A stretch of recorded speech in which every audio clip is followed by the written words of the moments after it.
माँ पीताम्बरा श्री बगलामुखी शक्तिपीठ में माता के श्रृंगार के उपरांत ये राम दरबार का श्रृंगार। सियावर रामचंद्र जी की जय, लखनलाल जी की जय, बजरंगबली की जय। और उनके उपरांत राधा कृष्ण भगवान की जय, राधा कृष्ण भगवान की जय जय। राधा कृष्ण भगवान का श्रृंगार हुआ और उनके उपरांत वीणावादिनी सरस्वती देवे नमः, वीणावादिनी सरस्वती देवे नमः, वीणावादिनी सरस्वती देवे नमः। लड्डू गोपाल जी और के बाद जगत के पालनहार श्री हरि लक्ष्मी नारायण भगवान का श्रृंगार पूर्ण हुआ और जगत के पालनहार शेष सैया में विराजमान माता लक्ष्मी, उनके चरण कमलों में और नाभि कमल में ब्रह्मा जी को धारण करे हुए शेष नाग पर विराजमान योग निद्रा में लीन जगत के पालनहार भगवान अच्युतानंद भगवान की जय हो।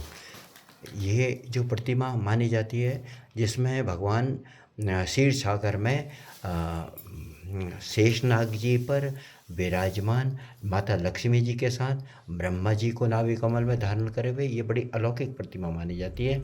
ये माना जाता है इस प्रतिमा की पूजा करने से बड़ा भारी कल्याणकारी होता है, पुण्यदायक होता है, क्योंकि माता लक्ष्मी उस स्थान का त्याग नहीं करती जहाँ पर श्री हरि लक्ष्मी नारायण भगवान क्षीर सागर में योग निद्रा में लीन होते हैं। तो माता उस स्थान पे का त्याग नहीं करती, क्योंकि और जहाँ पर भी भगवान लक्ष्मी नारायण लक्ष्मी जी के साथ में खड़े हैं, बैठे हैं या गरुड़ पर विराजमान हैं, तो वो वहाँ पर वो चलायमान स्थिति में होते हैं। पर जहाँ पर क्षीर सागर में योग निद्रा में लीन हो जाते हैं भगवान, वो स्थान पर चिरकाल तक वहाँ पर विराजमान होते हैं। तो ये प्रतिमा घर में रखने के लिए भी बड़ी कल्याणकारी मानी जाती है और मंदिर में इस प्रतिमा की पूजा करना तो अद्भुत महात्मा है।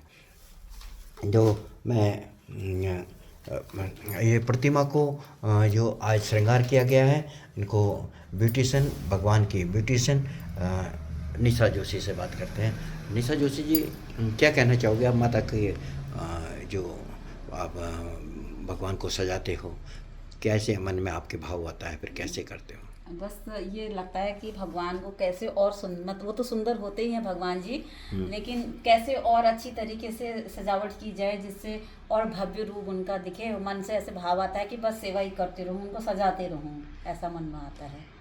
अच्छा। बस ये भगवान का आशीर्वाद है जो ऐसा सौभाग्य उन्होंने मुझे दिया है। अच्छा जी।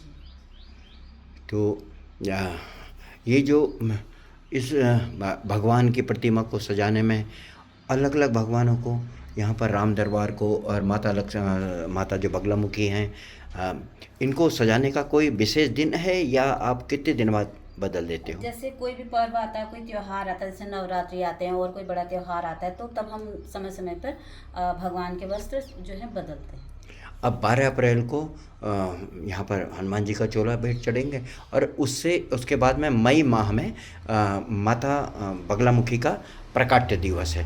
तो प्रकाट्य दिवस के अवसर पर माता का श्रृंगार किया जाएगा या उससे पहले होगा? नहीं, माता का जो है प्रकाट्य दिवस जिस दिन होगा उसके एक दिन पहले माता का श्रृंगार होगा।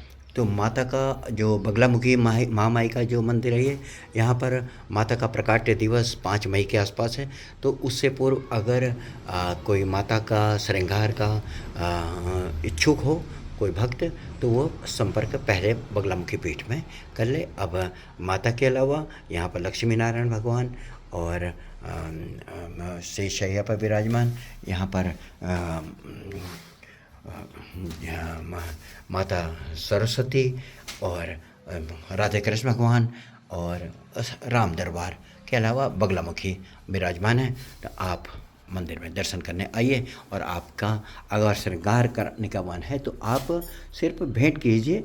जो माता की ब्यूटिशियन है श्रीमती निशा जोशी, ये शुभ मुहूर्त देके शुभ अवसर देके शुभ संयोग देके माता का श्रृंगार करती हैं। हिमालय यूके यूट्यूब चैनल के लिए चंद्रशेखर जोशी, मुख्य संपादक की रिपोर्ट।